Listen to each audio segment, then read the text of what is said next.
Hello family and friends. Today I'm sharing with you a family favorite, which is the pumpkin bread I make.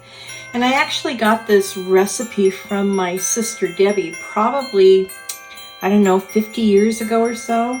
And I've been making it ever since. But it's very easy, and the important thing I've noticed are the ingredients, because another family member asked me how I made it, and they made the exact same recipe. However, it didn't taste the same.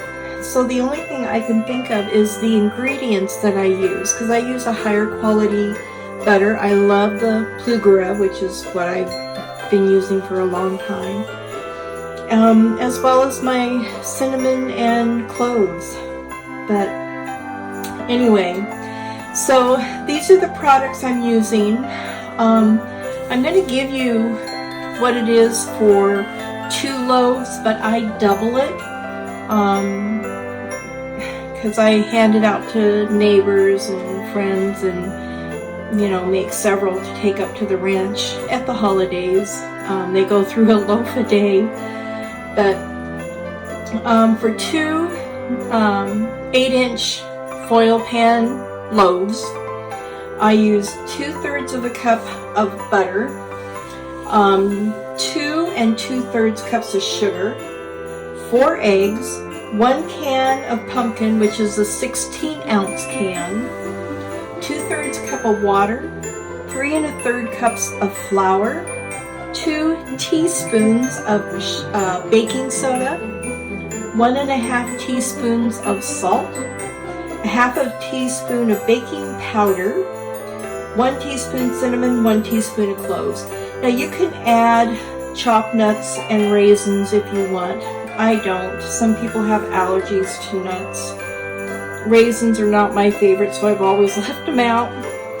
But I'm doubling the recipe, so there's more out here than what I just stated. So I will post the recipe in the description box down below for 2 loaves, and you can double it as you choose. But I usually don't make any more than 4 loaves at a time. It just is easier to manage. So let's get started. First, I'm going to cream the shortening and the sugar.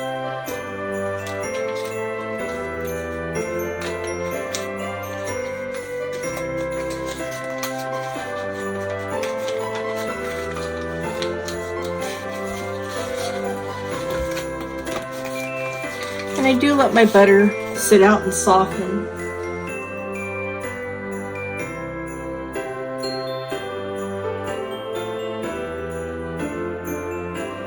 Now I'm going to start adding my eggs one at a time.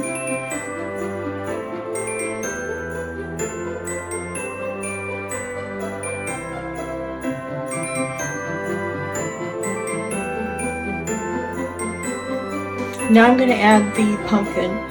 Again, remember, I'm doubling this batch, so I'm using more than the original recipe.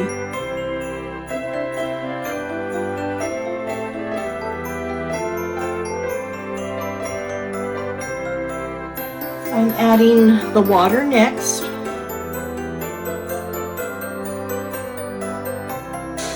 Now I'm going to add the flour and the spices and the baking powder, baking soda, and we'll get it all mixed up well.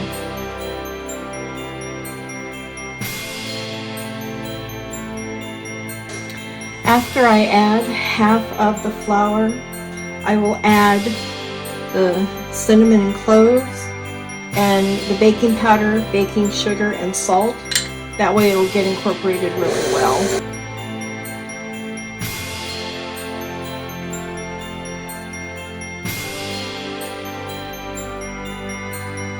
Now I will mix the rest by hand to make sure that everything down in the bottom and what gets on the beaters on top gets incorporated as well.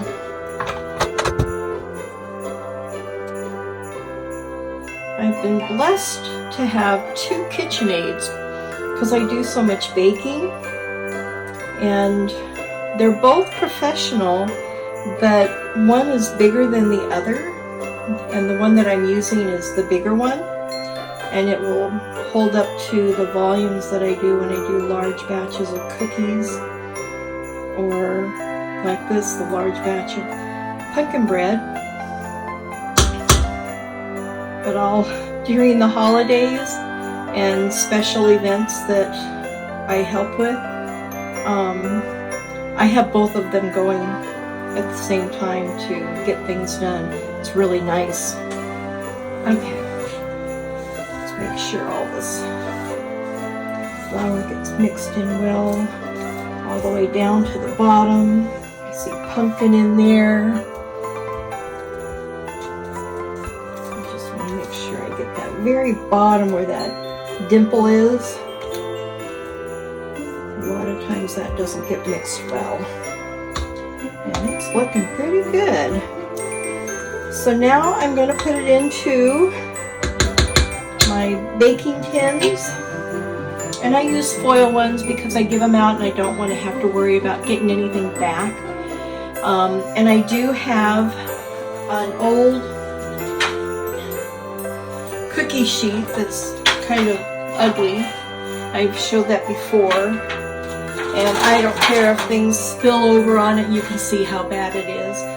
So if things spill over and burn, it doesn't make any difference. But I do have a favorite spoon that I've used ever since I've been making this. In fact, you can see it's stained from the pumpkin. But it just scoops it up so nicely. And I just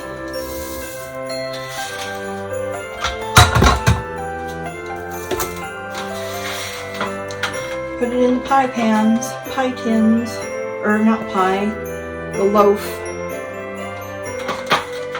That's what happens when you get too many things going.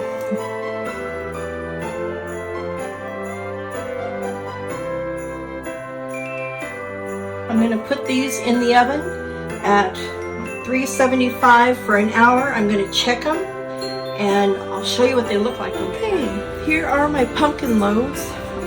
They come out of the oven. I let them cool. I tested them with a toothpick to make sure that they were completely baked. It took an hour, maybe just a few minutes over an hour. But they look fabulous. So let me cut into one and I'll show you what it looks like. Just take it out of its loaf pan.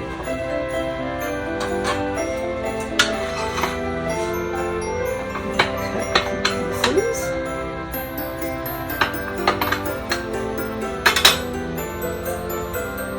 Now, isn't that beautiful? Look at that. Nice. It's really good with butter, apple butter. Warm it up, eat it cold. It's good anyway. You want to enjoy it. So I'm going to put some butter on mine.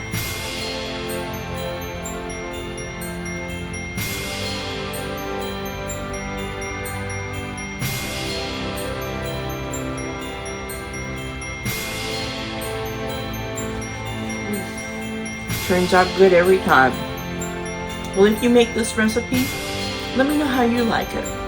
So until next time, make it a gorgeous day every day. Bye!